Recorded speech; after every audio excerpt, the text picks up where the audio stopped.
Well, this video is about some good information you guys should know about fixing small engines. It'll just save you a bunch of little hassles, and I'll show you some tricks.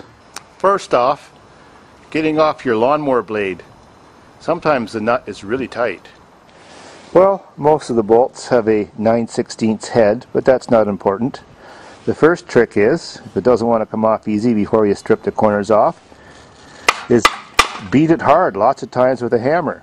Then try again. The second trick is, instead of using a 9/16 socket, use a 14mm socket. It is slightly smaller and will grip a little bit better. Good luck. Next is the compression.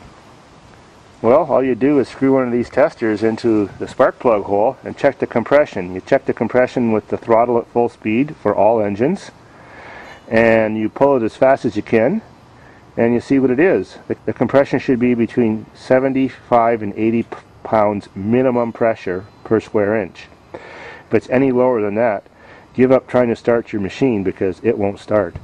Good compression on a lawnmower should be over 100 psi. Well, next is governors to make your motor go faster or slower. Well, this is called the governor flapper vane. It's on Briggs & Stratton engines, and it's connected to a governor spring. This one's a little bit screwed up. But the spring gets lazy as years go by and stretches a little bit. So if you cut out a few little loops, like 3 or 4 or 5, bend a new hook on it, hook it back up, it'll make your lawnmower run at the speed it was when it's brand new. But if you want to get a little crazy, the more you shorten the spring, the tighter it becomes. Then you can run your lawnmower all the way to the speed where it'll blow the motor. On 2-stroke engines like this Lawn Boy, a good trick is always check how dry the crankshaft is before you start working on them. If it's wet and juicy, or you can shake and wobble a little bit and it moves around in there, chances are the bottom main bearings are bad, and the seal's bad. And when the seal's bad on a 2-stroke engine, the motor does not want to run, or will barely run and have no power. And of course, the next thing you always check on 2-strokes is, are these ports free and clear like this engine is, or clogged up with carbon? If they're clogged up with carbon, just dig it out with a screwdriver, but don't scratch the piston.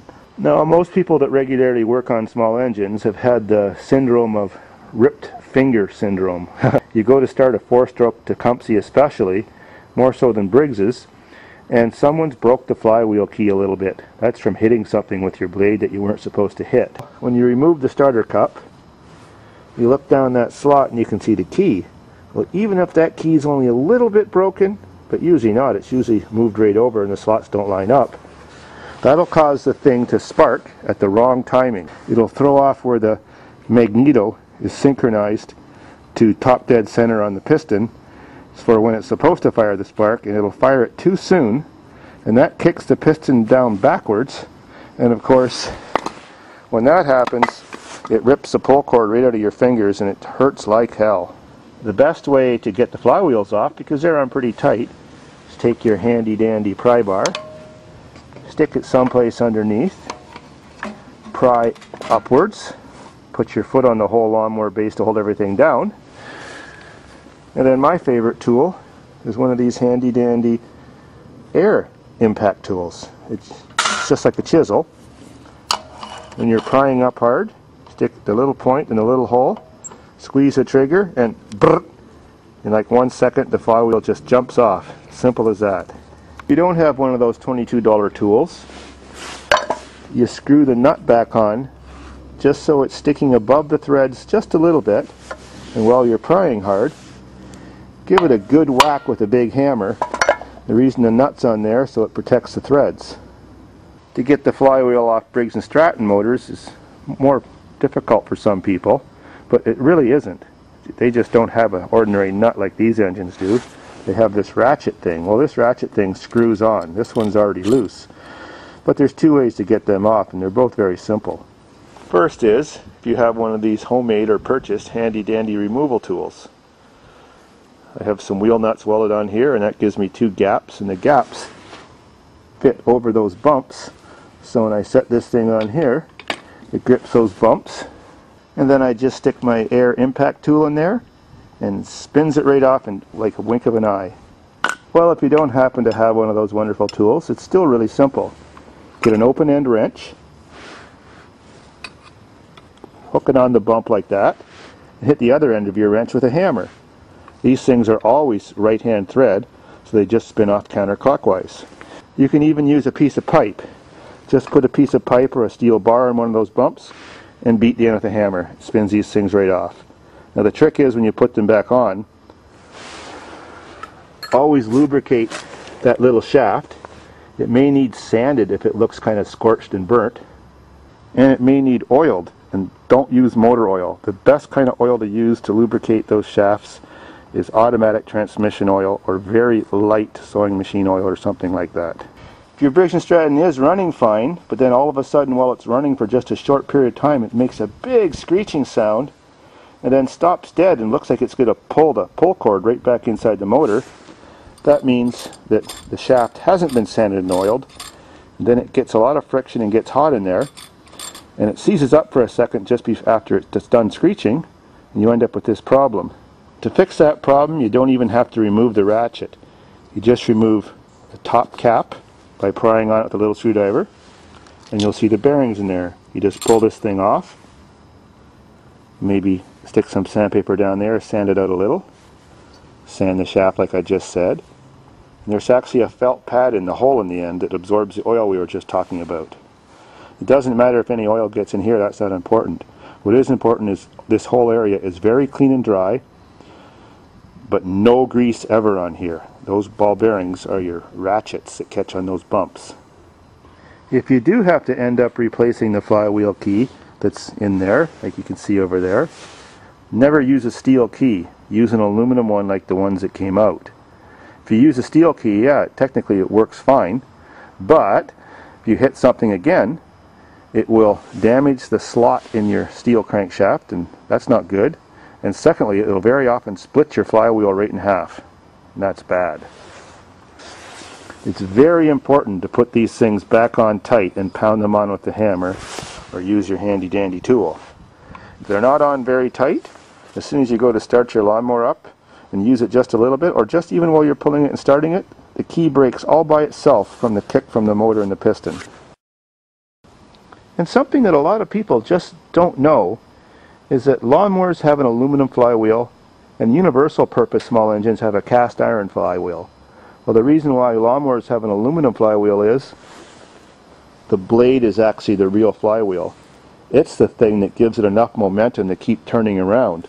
So if you're trying to start your engine without a blade on it, it'll also kick back just like the flywheel's key is broke, and it'll just keep like popping, sputtering, and stalling.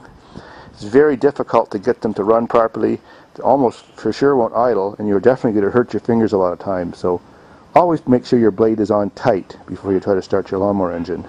You see, this is a flywheel from a universal purpose engine, like ones on a snowblower or a pump or a generator.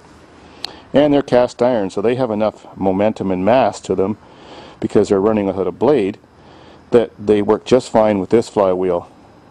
The other depressing thing about these engines with their aluminum flywheels is if you want to use them on some sort of motorized device like a bike or whatever you want to build, they just don't work right because they don't have that flywheel, and just a little clutch or pulley you install on them isn't enough to make them work properly or start easy.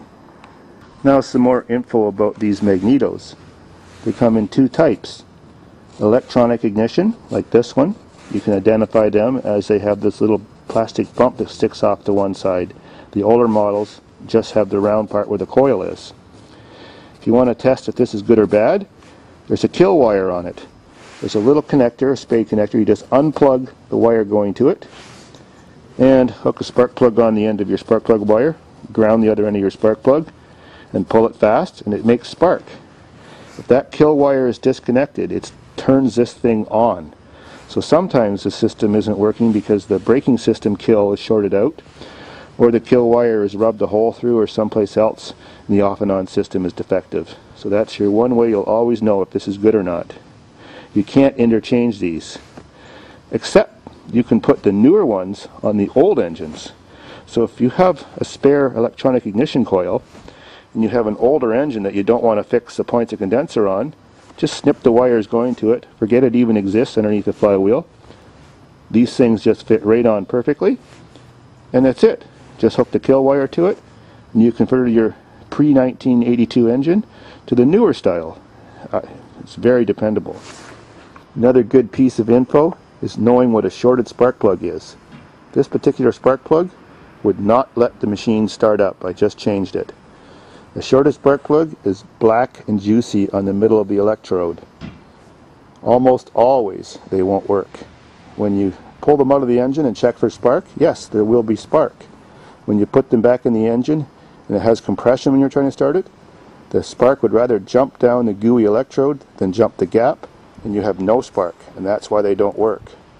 If you have a Briggs & Stratton engine that seems to always run perfectly at full throttle, and you've got the carburetor adjusted right and the choke isn't sticking on or anything, check the intake manifold tube. That's the tube that goes to the carburetor, runs underneath the magneto, and attaches by these two screws.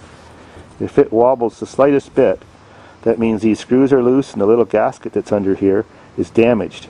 So when you're idling, it's sucking too much air in there to give it the right mixture, so it doesn't want to idle or it misfires a lot. So you can make a gasket, just replace the gasket, and it's so easy, just 2 screws.